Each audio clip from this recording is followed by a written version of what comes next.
Bienvenue pour cette deuxième table ronde consacrée aux plateformes collaboratives transport. Je suis Maxime Rabillet, je suis journaliste au sein de la rédaction de Supply Chain Magazine. Et donc nous allons maintenant nous pencher dans cette deuxième partie sur les enjeux propres au transport routier de marchandises, sachant qu'un certain nombre de ces nouveaux acteurs adresse plus particulièrement la question du transport routier, et notamment sous l'angle de la rencontre entre des besoins côté chargeur et des capacités côté transporteur. Et donc c'est le thème que nous allons développer. Alors dans ce format où nous avons 5 intervenants autour de la table, je vais brièvement vous présenter et ensuite on rentrera dans le vif du débat. Donc Rodolphe Allard, vous êtes cofondateur et président de Chronotruck, dont la création remonte à 3 ans, si je ne m'abuse. Oui. On reviendra tout à l'heure exactement sur justement la genèse. Monsieur Bory, Alain Bory, vous êtes cofondateur et directeur associé du cabinet BP2R, qui depuis une douzaine d'années travaille aux côtés des chargeurs sur l'optimisation de leurs problématiques transport. Maxime Legardet, vous êtes président et cofondateur de ex-Convargo, aujourd'hui Everroad, donc une plateforme. Elisabeth Charrier, vous appartenez à la FNTR, la Fédération nationale du transport routier, en tant que déléguée aux régions et en tant que secrétaire général pour l'Île-de-France. Enfin, monsieur Antoine Leskeren, vous êtes directeur technique, directeur produit de Fretlink et cofondateur également. Oui, bonjour à tous. Voilà, alors les enjeux, en gros, on est sur le secteur du transport routier, sur lequel on dit qu'il y a des questions et des problèmes de capacité, de pénurie de capacité. On parle aussi souvent du contexte très fragmenté en termes d'acteurs, avec des milliers, voire des dizaines de milliers d'entreprises aux profils très différents. Et peut-être que pour commencer, on pourrait, et je vais me tourner vers vous, voir un petit peu sur quel diagnostic au départ vous avez lancé Chronotruck, avec quelle vision du secteur. Si je ne m'abuse, vous étiez déjà impliqué dans le monde du transport. Est-ce que brièvement vous pourriez nous dire comment est venu le profil et le concept d'adresser ces besoins via une nouvelle catégorie d'outils? Oui. Alors, moi, historiquement, je suis transporteur. Donc, j'ai à peu près 200 cartes grises qui tournent en France. Ça fait maintenant une douzaine d'années que je fais ce métier. Le constat, il a été assez simple. Deux choses. D'abord, une histoire amusante. En fait, mon associé m'a invité il y a maintenant 4 ans et demi chez lui à dîner à Paris. Il m'a demandé comment j'étais venu. Je lui ai dit, écoute, j'ai pris un taxi, comme tout le monde. Et il me dit, mais tu connais pas Uber? Alors, je lui ai dit, écoute, non, je ne connais pas Uber.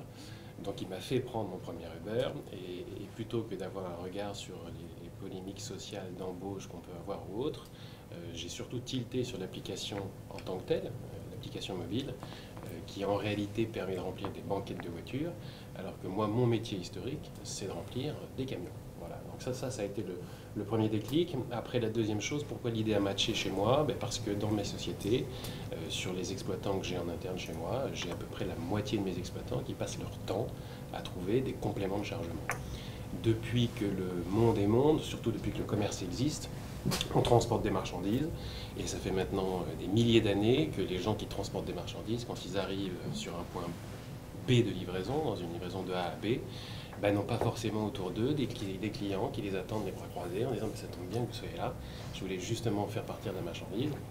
Donc on a en fait une inefficience et une inefficacité dans nos métiers qui est juste liée au manque d'informations sur la capacité de disponibilité des camions à remplir des marchandises à un moment donné, là où ils sont, en regard de la demande qu'on peut avoir des différents chargeurs. C'est une grosse partie du métier des transporteurs qui vont se faire aider par des bourses de fret, qui vont se faire aider par des partenaires avec lesquels ils vont sous-traiter de la marchandise. Donc l'idée est venue assez simplement, essayer de pousser un modèle qui soit basé sur une forme de géolocalisation, une place de marché, où les transporteurs puissent trouver des lots disponibles là où ils en ont besoin, au moment où ils en ont besoin, avec des avantages d'utilisation d'outils pour les chargeurs. Voilà principalement on va dire le concept. Je vais passer la parole à Maxime Legardet, notamment parce que vous êtes aussi de la même génération d'entreprises, en gros 2015-2016, sur l'idée et la mise en œuvre. C'est vrai qu'avec M. Allard, on a vu déjà une idée qui vient du monde du transport et du versant transporteur. Si je ne m'abuse, vous, elle est peut-être plus au départ orientée chargeur et une volonté de répondre à des besoins chargeurs, même si le côté collaboratif fait que tout le monde doit bien s'entendre et participer pour justifier le modèle. Est-ce que vous pouvez brièvement nous justement revenir sur ces prémices? Bien sûr. Alors, nous, Everroad, on s'est lancé en octobre 2016. On a démarré par une première levée de fonds de 2 millions d'euros, qui s'est accompagnée, si je reste sur la chronologie, par une seconde levée de fonds de 16 millions d'euros un an plus tard. Et en fait, la genèse, moi j'étais parti à la rencontre d'une centaine de chargeurs sur le territoire français. Des patrons de TPE, des patrons de PME et des patrons de grands groupes industriels. Et je leur avais demandé comment se passait aujourd'hui leur transport routier, pour essayer de comprendre un petit peu comment ils interagissaient avec les transporteurs, comment ils trouvaient du fret, quels outils ils utilisaient au quotidien, quels problèmes ils rencontraient, pour essayer d'y apporter une vraie solution. Je m'étais énormément tourné aussi vers le marché chinois et le marché américain, qui a, je pense, entre 5 et 10 ans d'avance sur ce qu'on fait aujourd'hui en France, en termes d'outils et en termes de réflexion sur le futur du transport.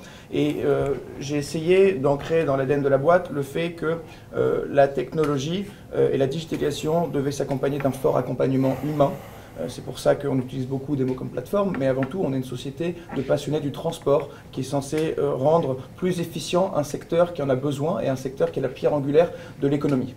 C'est pour ça qu'on a créé un premier outil qui permet d'offrir une rencontre entre un chargeur et un transporteur. Aujourd'hui, on a plus de 2500 transporteurs sur tout le périmètre européen, ce qui représente déjà 200 000 véhicules. Ces transporteurs sont notés. On a des indicateurs de performance qui permettent de remonter des informations importantes à nos chargeurs. On lève l'opacité sur le prix, ce qui est quand même un grand problème. Aujourd'hui, vous allez sur Google pour trouver le prix de 13 palettes de Paris à Cologne, c'est pas évident. On permet aussi une amélioration des services. On a aujourd'hui de l'assurance ad valorem qui est incluse dans nos transports. On fait de la remontée d'informations au point de chargement et de livraison. On digitalise les documents de transport. Ça, c'était un petit peu voilà, la première étape. Et en 2018, là, on a passé un grand pas en devenant commissionnaire de transport. Maintenant, on s'attaque beaucoup plus aussi à des besoins de flux réguliers. On répond à des appels d'offres. Et il n'y a pas une seule semaine sans qu'on se rencontre en appel d'offres face à des grands géants, on va dire, du transport qui existent depuis plusieurs décennies. Et ça, c'est, on va dire, un grand démarrage pour nous d'une nouvelle étape qui s'ouvre en 2018. Très bien. Même génération d'entreprises, oui. je serais tenté de dire. Pour Fretlink, pareil, cette dimension de présentation et d'idée au départ, sachant que si je ne m'abuse, et dans l'entretien préparatoire qu'on a eu, ce terme de plateforme collaborative il ne trouve pas vraiment grâce à vos yeux. Non, bah alors après c'est du détail, hein, c'est des éléments de langage, mais c'est vrai que dans le terme de plateforme tel qu'on le comprend aujourd'hui, et notamment c'est associé beaucoup à des plateformes en B2C, on pense à des produits typiquement effectivement comme Uber ou comme Airbnb ou comme Blablacar, sur lequel il y a cette notion en fait de rencontre un peu fortuite en fait de l'offre et de la demande. Nous on a, comme le disait Maxime, c'est des métiers sur lesquels on a une vraie dimension humaine. Qui requiert une vraie expertise métier, une vraie expertise humaine. Alors le mot de plateforme en termes de rencontre de l'offre et de la demande, oui. Alors moi, voilà, on va dire une place de marché, une marketplace plus en anglais. Mais voilà, ceci étant dit, nous on a fait vraiment le choix d'avoir une plateforme qui soit opérée par des experts transport au jour le jour. Donc bien évidemment, on leur donne les outils et toute la technologie et toute la donnée pour leur permettre de répondre mieux à la demande des clients et des transporteurs de l'autre côté et de travailler en fait plus efficacement. Mais voilà, nous on va plus se définir en fait comme une plateforme opérée ou comme un commissionnaire de transport digital. Nous on a fait le choix en fait dès le début de partir sur ce modèle de commissionnaire et non pas de pure plateforme, parce que quand on a rencontré des chargeurs au tout début de l'aventure Fretlink, on s'est rendu compte que la problématique sur des plans de transport réguliers ne pouvait pas passer par une simple solution d'appoint où en fait il fallait qu'ils postent des offres et que certains transporteurs, un peu au gré de leur capacité, se mettent en relation. Ils avaient un vrai besoin de sécuriser leur plan de transport et d'avoir du capacitif et une vraie qualité de service. Et donc, à ce titre, il fallait qu'il y ait un vrai transfert de responsabilité entre le chargeur et nous-mêmes, et que nous, on soit garant de la sélection et de la fiabilité des transporteurs de l'autre côté. Donc nous, on a fait le choix d'être commissionnaire dès le début, donc on va dire sur des éléments de langage qu'on se définit plus, nous, comme un commissionnaire digital ou comme une place de marché opérée. Je rebondis justement sur ce terme de commissionnaire. Pour la FNTR et Elisabeth Charrier, et là donc le regard des transporteurs sur cette génération de nouveaux acteurs dans le paysage du transport routier, je crois que cette notion et la précision du rôle de commissionnaire et la façon dont ces acteurs pouvaient endosser le rôle de commissionnaire, ça a été une de vos préoccupations au départ lorsque on a vu ces outils apparaître. Qu'est-ce que vous pouvez nous dire des enjeux qu'il y a derrière ce rôle du commissionnaire tel que vous le voyez? C'est un métier qui existe déjà.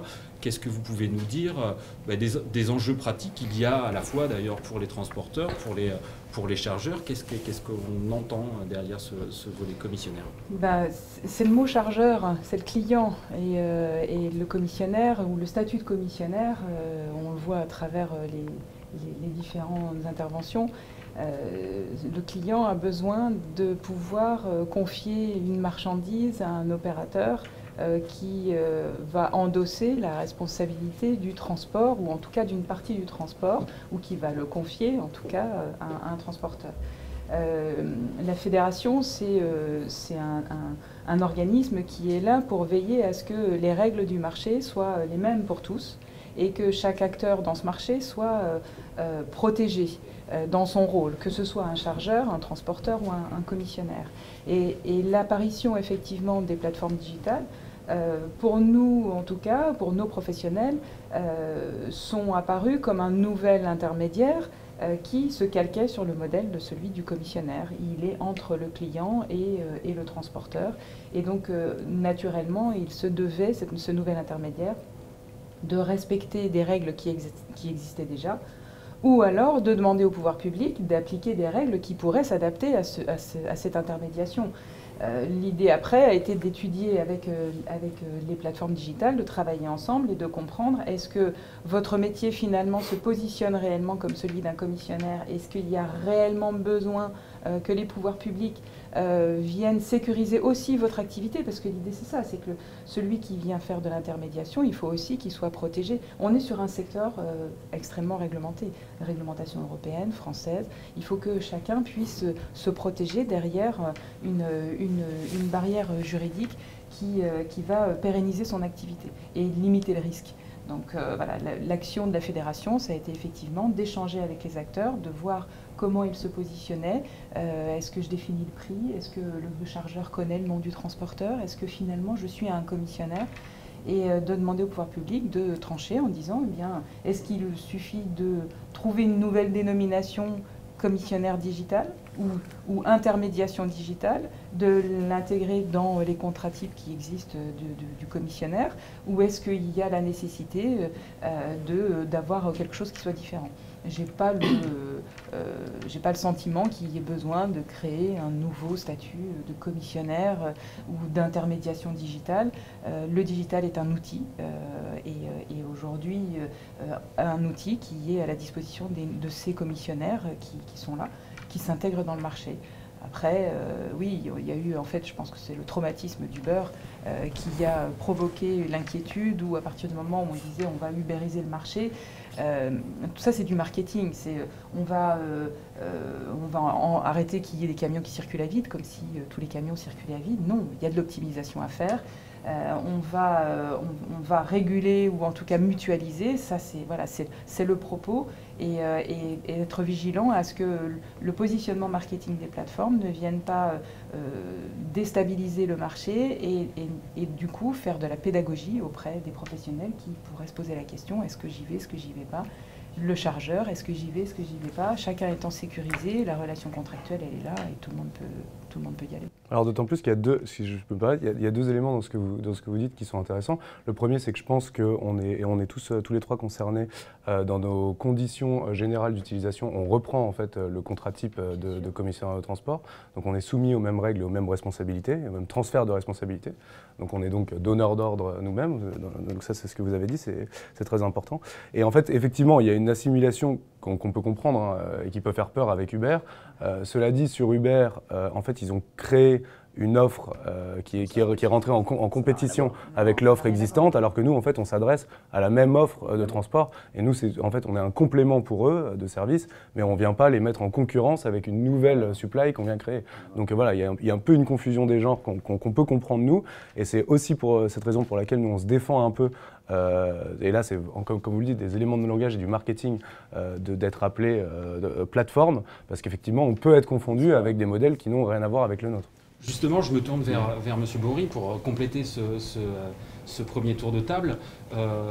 Comme je le disais dans la brève présentation au départ, BP2R a été créé il y a 12 ans sur cette idée que le transport routier était un sujet, une problématique stratégique pour les entreprises, leur fonctionnement, voire même leur rentabilité. Ce qui vous donne aussi, dirons-nous, un regard dans une perspective assez longue sur ces thématiques à la fois de l'optimisation du fonctionnement du transport routier, avec ce regard chargeur et aussi peut-être aussi avec un regard sur les outils qui sont ceux de l'optimisation du transport. Quelles sont vos réflexions, notamment sur l'arrivée de cette nouvelle catégorie d'acteurs, de votre propre sentiment? C'est vraiment une nouvelle catégorie d'acteurs qui induit un mode de fonctionnement différent par rapport à ce qui pouvait être en vigueur il y a 5, il y a 10 ans, quand BP2R avait été lancé? Effectivement, nous, on a créé le BP2R sur le concept que vous avez rappelé en disant le transport est stratégique. À l'époque, nos clients ne le savaient pas, donc on était un peu seuls. Mais en 12 ans, ça a beaucoup évolué. Donc, et surtout ces derniers mois, où aujourd'hui, nos interlocuteurs, c'est de plus en plus des directeurs généraux et même plus des supply chain managers et des directeurs de transport, ce qui n'était pas le cas il y a 12 ans. Donc cette idée a fait son chemin pour plein de raisons. Il y a une partie économique qui reste réelle, puisque le coût du transport est souvent significatif chez nos clients. 2, il y a la qualité de service, surtout en ce moment, avec des pénalités qui pèsent très fort. Et donc, c'est le deuxième point, mais la qualité de service. Moi, je n'ai jamais vu en 12 ans, on a plus de 200 clients, un client qui nous a demandé de baisser la qualité de service. Ça n'est jamais arrivé. Et depuis quelques années aussi, il y a la dimension environnementale. Le transport est important aussi de ce point de vue-là, c'est contributeur. Donc, nous, on est observateurs du marché. Tout ce qui a été dit, on le partage. C'est-à-dire que ce marché est très peu digitalisé, c'est les transporteurs. Il est obscur sur certains aspects. Non pas que ça soit une stratégie, mais c'est parce qu'il y a un manque d'outils, donc aussi. Et puis l'organisation du marché fait que c'est opaque. C'est pas une je pense pas que ce soit une stratégie. Non, c'est pas une stratégie. Non, c'est pas une stratégie. Bon, après, donc... Et en conclusion, je pense par rapport à ces trois plateformes, et puis d'autres, puisque en France, elles sont présentes et représentatives, mais il y en a d'autres en Europe, ce sont des pionniers. En fait, ils bousculent le marché, mais dans le bon sens du terme. C'est-à-dire, déjà, ils ont attiré l'attention sur le transport, donc ça, on peut que s'en féliciter, toute la profession. C'est vraiment avec des gens brillants, qui ont levé des fonds et qui ont mis les projecteurs sur cette profession, sur ce secteur, et ça c'est très bien, et qui cherchent à utiliser la data et avec tout ce qui va derrière pour créer plus de valeur. Donc sur ces aspects-là, on peut les remercier de cette initiative. Moi je les vois comme des pionniers, la route est encore très longue, il y a beaucoup de choses à faire, ils ne sont qu'au début de leur histoire. Et puis, mais finalement, ce sont des commissionnaires 2.0. Et c'est très bien. C'est pas du tout péjoratif. Au contraire, le fait de travailler différemment, avec plus de transparence, plus d'automatisme, plus de valeur ajoutée, doivent permettre à toute la profession de continuer, puisqu'il y a suffisamment de place pour tout le monde.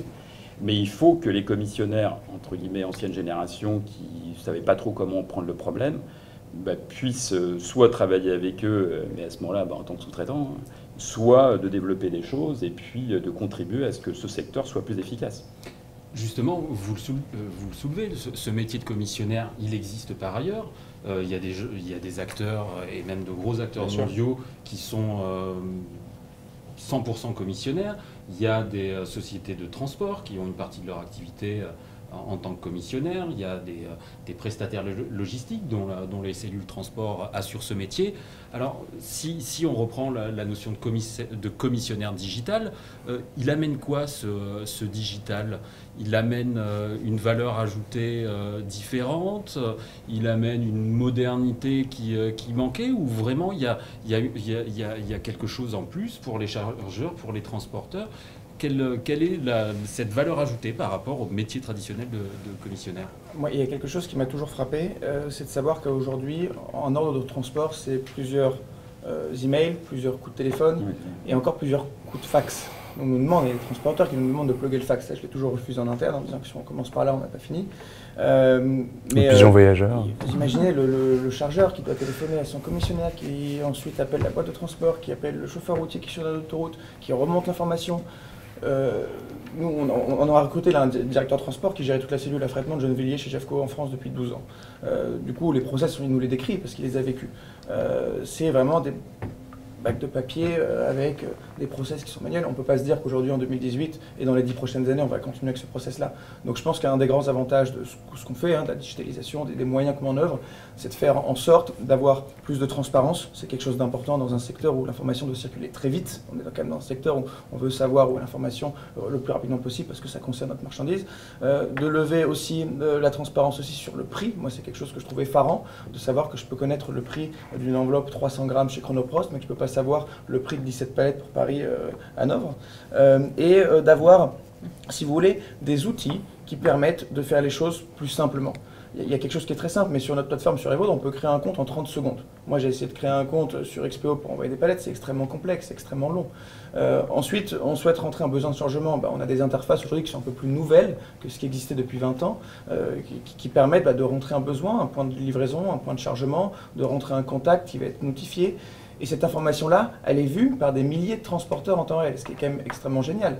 Je veux dire, je pense que dans la vraie vie, dans les vies des commissionnaires, on appelle une liste de 30 transporteurs et on parle pendant des heures pour trouver, on va dire, un contact. Donc je pense que voilà, la transparence, la fluidité de l'information, la rapidité et la meilleure interface, c'est aujourd'hui des choses qui permettent à un chargeur de gagner en efficience, de gagner en productivité, et de pouvoir trouver de la capacité à meilleur prix. Nous, c'est ce qu'on vend aujourd'hui à nos clients, que ce soit pour du transport spot, pour de l'appel d'offres. Aujourd'hui, on a des flux chez des clients industriels de 12-24 mois et on arrive à sécuriser, on va dire, quelque chose qui peut être fait, je pense, que grâce à des moyens digitaux, parce que ça permet d'amener toute l'information sur un même endroit. Rodolphe Allard, je me tourne vers vous parce que justement, dans la présentation initiale, vous avez expliqué que vous étiez déjà un acteur du monde du transport. Ce côté digital, de votre point de vue, il amène, on est sur les sujets évoqués par Maxime Legardet, de la transparence, de l'ouverture, de la fluidité. C'est bien là l'enjeu? Alors l'enjeu, il est là, il est de gagner évidemment en efficacité. Après, il faut bien se rendre compte que les activités de commissionnaire, aujourd'hui, un affréteur normal va gérer, on va dire, entre 15 et 30 dossiers pour le compte de chargeur par jour. Dans ces dossiers qu'il va gérer, il va y avoir des prestations sur lesquelles on aura beaucoup de valeur ajoutée, des rendez-vous très précis avec commander des intérimaires sur place, des moyens de manutention, des bras de levage particuliers, etc., etc. Après, il y a des prestations qui vont être gérées comme des palettes d'eau pour aller de Paris à Marseille, sur lesquelles véritablement la valeur ajoutée humaine est pas énorme. Ces prestations-là peuvent être entièrement digitalisées, entièrement numérisées, sans intervention humaine. Donc là, on est sur un gain en efficacité qui est majeur, qui se répercute bien sûr après sur les chargeurs en termes de prix, qui se répercute aussi en termes de visibilité. Contrairement à ce qu'on peut penser, on est un métier, même s'il est assez vieillot en termes d'image, qui a toujours été à la pointe de l'informatique. L'informatique embarquée, dans la société que j'ai à Orléans, existe depuis 25 ans. Donc on est un métier qui est très ouvert à tout ça, mais qui aujourd'hui n'a pas encore trouvé des outils pour fédérer toutes ces points d'information, toutes ces données, les regrouper et avoir un outil efficace à disposition à la fois des chargeurs et des transporteurs. Donc c'est ce qu'on fait. Il y a des approches différentes, des plans de transport, un peu un mix des deux et des gens un peu plus comme nous qui sont plus sur le on-demand. Mais oui, ça bouleverse les usages. Il ne faut pas se leurrer.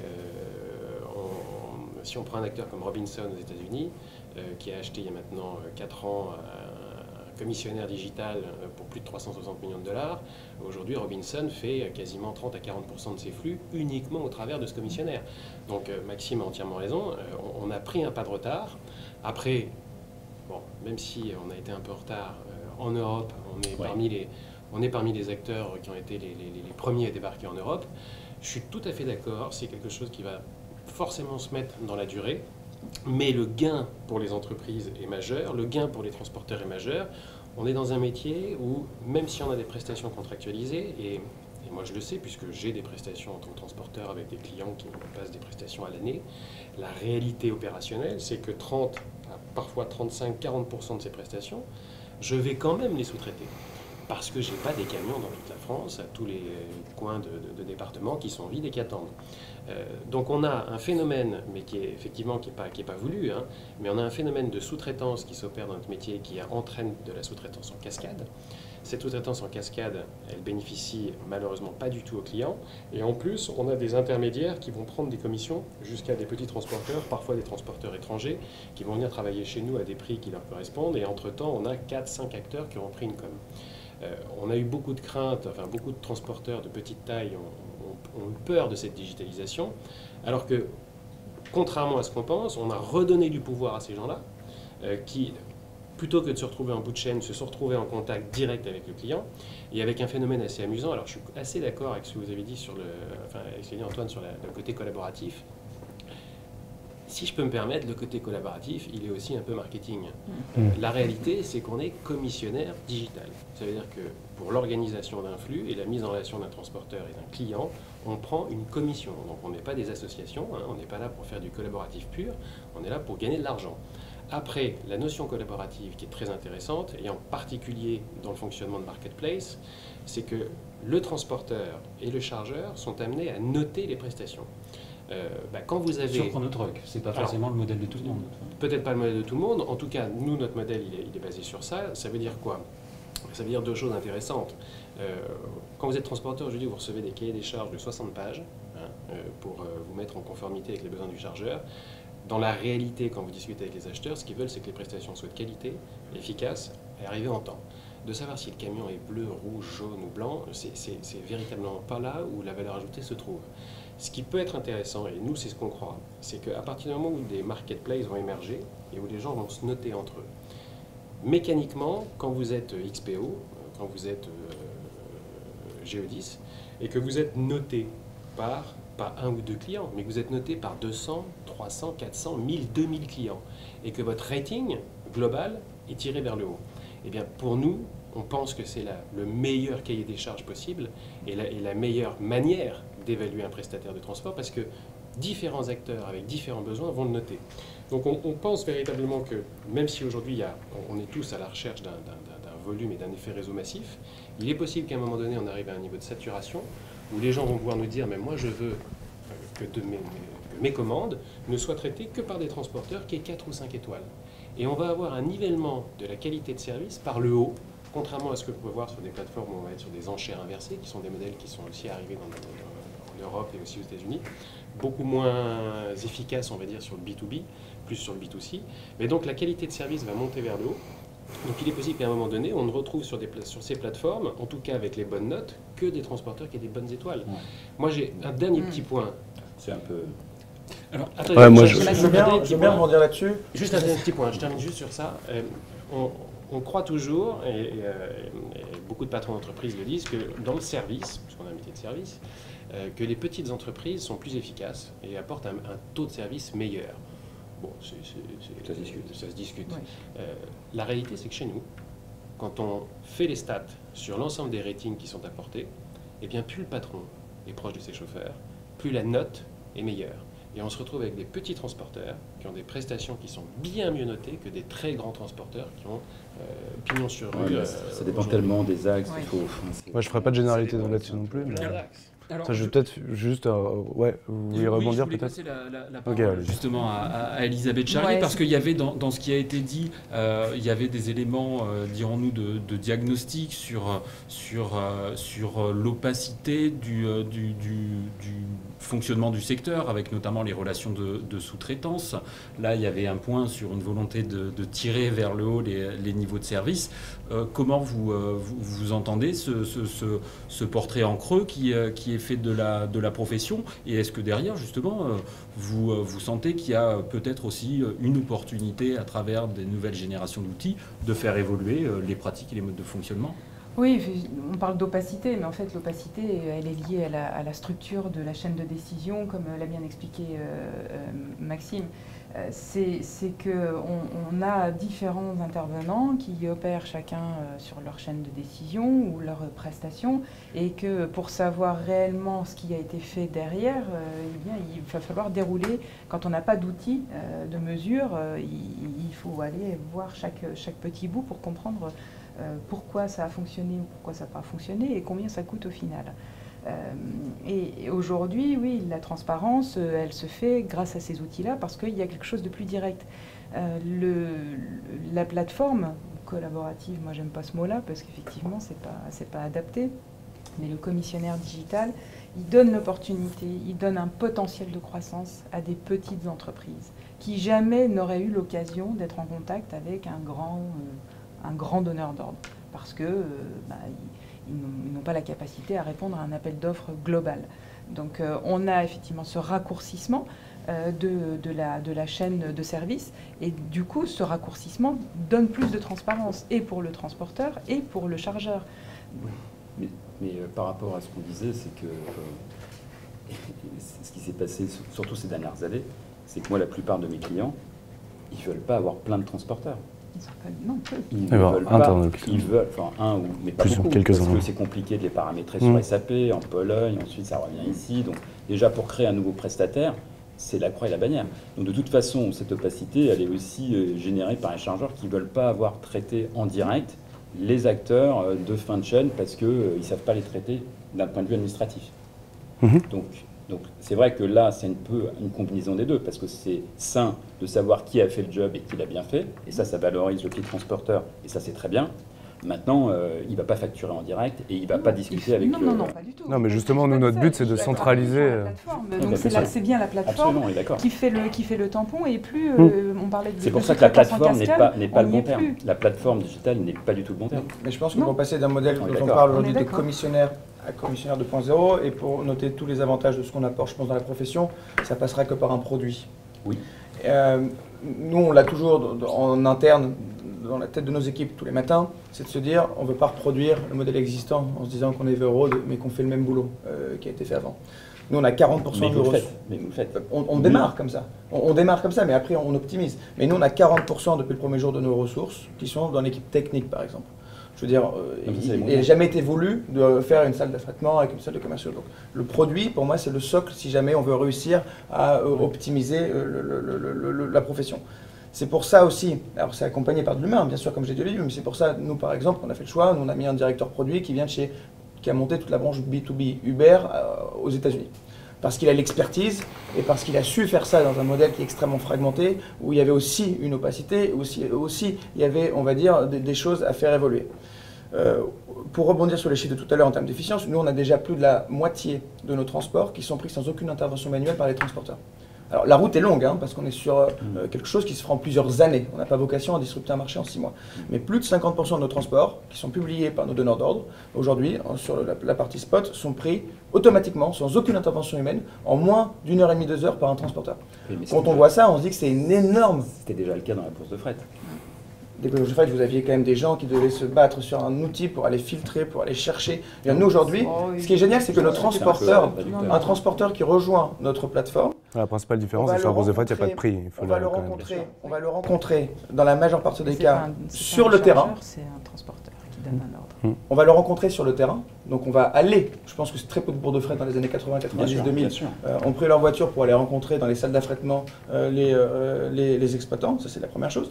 La deuxième, c'est que nous, on répertorié sur notre plateforme le nombre de véhicules qu'il a, quel type de véhicule il a, quel type d'axe il réalise en flux spot et en flux régulier, comment on peut l'aider en fait. Donc aujourd'hui, nous, si vous voulez, quand un donneur d'ordre met un 17 palettes en ADR Paris-Marseille, eh ben, on ne va pas avoir 2500 transporteurs qui vont recevoir une notification, on va recevoir 14, parce qu'on sait exactement qui vont recevoir ce besoin de transport à tel moment. Ça s'appelle la curation. C'est-à-dire qu'on ne veut pas que le transporteur, parce que le transporteur, on les visite tous les jours, il a beaucoup de choses à faire, généralement il est assez occupé, donc on veut lui donner le bon lot au bon moment pour l'aider à optimiser, on va dire, ses chargements et à lui donner une réelle valeur ajoutée. Juste, alors on s'approche de la fin et je voudrais justement, parce que je crois qu'on est quand même sur une optique et un modèle différent, vous parliez quand même de la mise en avant du côté outils et le côté digital et le côté automatisation. Je crois par exemple que du côté de Fretlink, c'est un abord des enjeux qui est peut-être un petit peu différent. Non, mais je pense qu'on se rejoint sur beaucoup de sujets et en plus, bon après chacun défend sa chapelle. En l'occurrence, je vais pas vous dire que le produit est pas important pour moi. Moi, je suis directeur produit de ma boîte, donc il faut juste justifier un peu que je serve à quelque chose. Mais non, moi chez moi, on parlait tout à l'heure vous m'avez pas fait intervenir, mais sur ce que peut apporter la data ou la donnée dans le secteur. Donc, bien évidemment, je partage le diagnostic de Rodolphe et de Maxime mais en fait, c'est la raison d'être principale des systèmes d'information dans tous les secteurs, c'est d'apporter de la transparence, d'être plus efficace et de numériser des process voilà, pour faire en sorte que les opérateurs chez nous gagnent en productivité et augmentent la qualité de service qu'on peut délivrer à nos clients.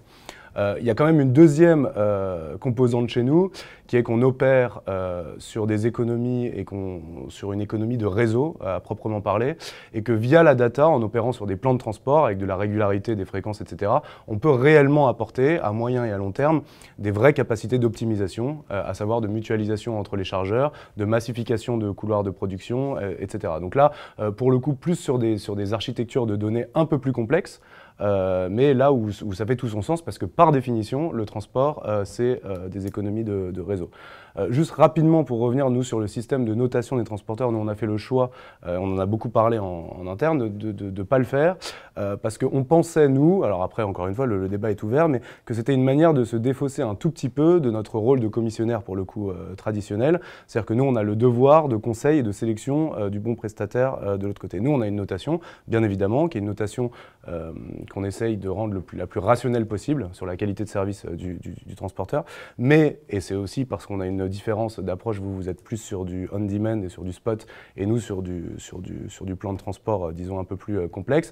La notion de cahier des charges chez nous ne peut pas être remplacée par des étoiles notées, et d'ailleurs notées par qui? Par le prestataire sur le quai intérimaire qui va décharger la marchandise, ou celui qui a passé l'ordre de transport mais qui en fait n'est pas en contact directement avec le transporteur dans les grandes organisations. Donc nous on a fait le cas, on a choisi en fait d'avoir une notation, une qualité de service, mais qui soit plus pragmatique en fait, faite par nous. On arrive, ouais. J'en suis désolé, au terme de ce débat. Juste peut-être pour finir, je voulais finir sur une pointe d'actualité. La grève qu'a connue le transport ferroviaire ces derniers temps, ça a été un moyen d'illustrer pour vos clients chargeurs ou transporteurs, du moins vos partenaires chargeurs et transporteurs, ça a été le moyen d'illustrer la capacité à répondre et à amener de la valeur ajoutée de ce type d'outils. Bah oui. Nous effectivement, on a eu beaucoup d'opportunités avec les grèves SNCF. Nous, c'est un peu toujours notre manière de fonctionner. On est capable de démontrer que via notre réseau de 3000 transporteurs, on est capable de répondre de manière très active et très rapide à un besoin de transport. Et après, on démontre qu'on est capable d'opérer sur des plans de transport plus complexes. Mais effectivement, bien évidemment, le spot est un produit d'appel. Moi, je pense que le mois de mai était excellent pour nous parce qu'on a eu des grèves SNCF, on a eu un mois de mai qui était un petit peu tendu, on a eu des semaines de 4 jours. Il y a tout qui s'est bien passé. Généralement, les nouveaux modèles comme nous arrivent à performer encore plus dans les situations un peu de crise. Extrême. Donc nous, en fait, le mois de mai, c'était génial, c'est que notre département commercial n'a pas eu forcément à appeler le téléphone pour aller démarcher, mais on nous appelait en nous disant est-ce que vous avez une solution. Donc nous, en fait, on a mis le maximum de moyens et le maximum de services pendant cette période-là pour montrer qu'on n'était pas simplement une solution d'appoint, mais qu'on était un acteur professionnel, un acteur qui savait régler, on va dire, des transports au quotidien, avoir un service client d'excellence pour pouvoir ensuite démarrer une relation commerciale sur le long terme. Et pour finir sur le même sujet, monsieur Allard. Nous, c'est les meilleures périodes. En fait, dès que c'est compliqué pour les chargeurs, On compatit avec nos clients. et qu'ils ont du mal à trouver des transporteurs, en fait, nous, la différence d'approche, elle est très simple. On arrive vraiment à la fin. Oui, mais vous allez comprendre. Pourquoi on n'est pas sur les plans de transport et pourquoi on n'est pas sur du programmé? Quand vous êtes en bas des Champs-Élysées, quand vous êtes au début des VTC et que vous avez vos bureaux, que vous cherchez à partir ou à la gare ou n'importe où, il y en a très peu, vous allez réserver à l'avance un véhicule. À partir du moment où vous savez que vous en avez 30 en bas, vous n'allez plus réserver. Vous allez être dans l'utilisation du on-demand. Nous, à partir du moment où on arrive à saturer des départements sur de la disponibilité de camions et qu'on a accès à cette information que les chargeurs n'ont pas ou que les transporteurs classiques n'ont pas, plus la situation est tendue et plus elle est compliquée pour les clients, plus notre modèle est efficace. Donc c'est véritablement un atout pour les solutions de crise et qui plus est avec 20 000 chauffeurs qui manquent dans notre profession, ce qui est aussi un drame, mais qui accentue l'utilité et l'efficience de nos modèles. Alors un dernier mot, mais alors attention, parce que là c'est une vision. Donc le dernier mot sera au transporteur, mais on va vraiment finir. C'est attention à ne pas créer des effets de dépendance à travers ces outils. On les a vus à travers certaines plateformes B2C. C'est de ne pas créer d'effet de dépendance ni du chargeur vis-à-vis de la plateforme, ni du transporteur vis-à-vis de la plateforme, mais bien que ça crée un écosystème avec un équilibre sur une partie des flux. Mais voilà, la dépendance... Très bien. On restera sur cette mise en garde et sur la perspective quand même qu'on retiendra d'un équilibre dans le fonctionnement du secteur du transport routier. Il me reste à vous remercier. Merci. Merci à vous.